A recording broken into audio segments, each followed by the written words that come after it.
preguei, já regi.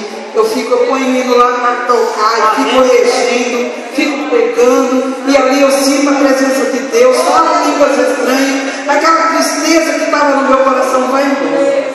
Faz isso. Já pregou, missionário? Já pregou? Já pregou, irmão? Olha aqui as irmãs aqui, ó. Vocês vão começar, sabe aquele momento que vocês ficam sozinhos? Pula para cima, irmão.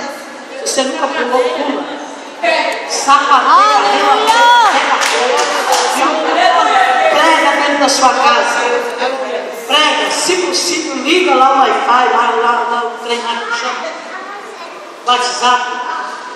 Grava você pregando. Entendeu?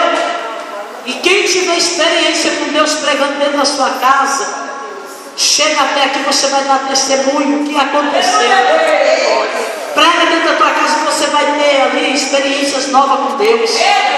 Você vai contagiar o teu ambiente de alegria. Quando você quebra um vaso de alabastro, todo o ambiente é contagiado pelo perfume que está dentro do vaso. E esse perfume que está aí dentro de você está doido para sair para fora.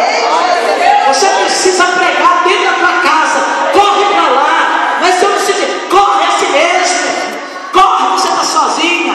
Corre para lá, corre para cá. Se você não tiver mensagem, grita. Se você não tiver grita, corre dando glória, glória, glória, glória, glória.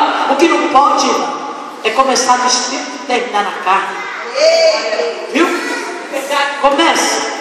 Você vai ver o que Deus vai fazer. Acende a candeia dentro da tua casa, traga alecrim do teu lado. Chega na janela, dá aquela rajada de línguas estranhas, para o teu vizinho ser contagiado. Saber que ali mora uma mulher pentecostal até o tutano. Amém?